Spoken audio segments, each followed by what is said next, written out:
Alright, the amazing smoker. This one literally is a maze. You light it on one end, burns all the way down, across, all the way back, across, all the way back. 12 hours of smoke here. Pretty cool. We're just gonna light her up.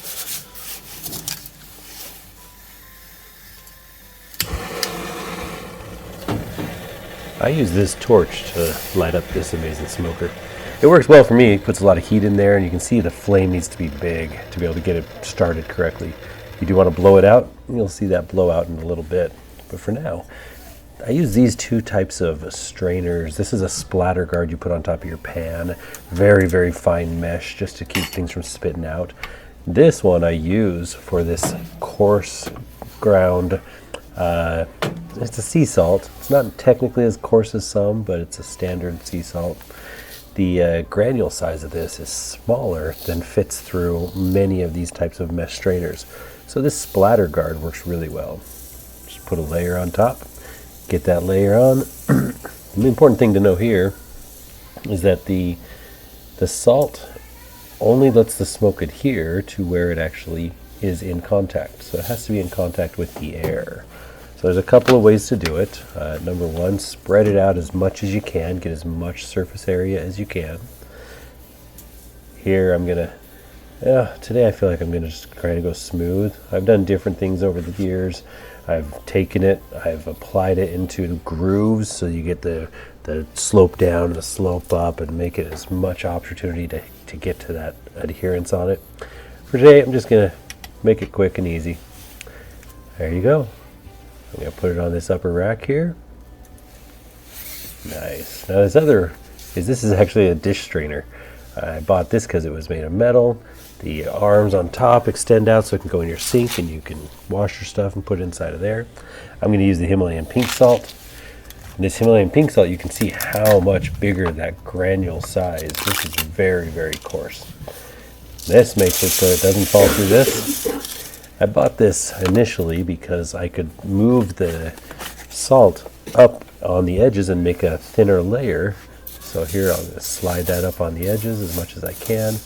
It was a different attempt to try to get as much surface area on the salt to be able to be affected and have the smoke adhere to it. Very easy though, just spread it around a little bit, throw it in. That's all you got to do for now. I am going to go ahead and blow on that. The smoke's not coming out very much right now, so blow it, make a big flame, blow it out like a candle. There we go. Look at all that smoke.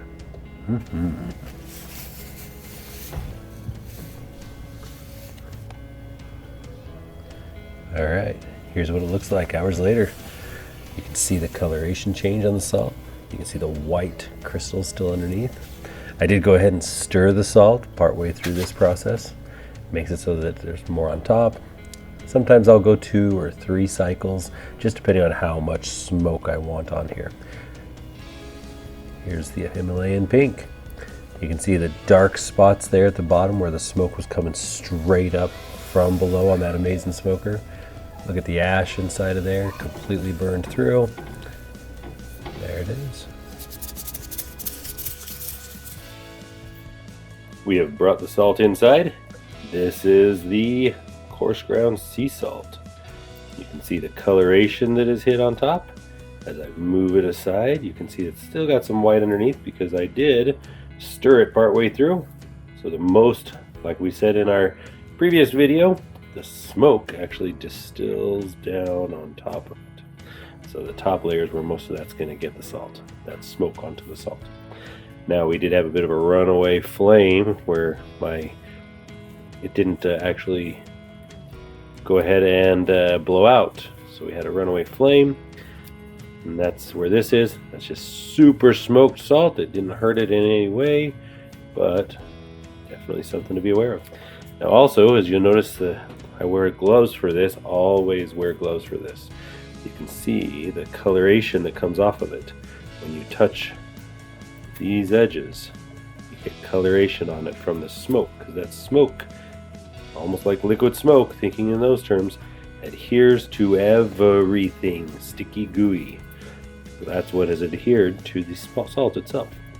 The beauty of using this is it's already the size granule that you would be looking for to utilize in most of your cooking, not necessarily table salt. Table salt's going to be a lot more fine than this, and you'd have to grind this down a little bit. Now the alternate option is our Himalayan pink salt.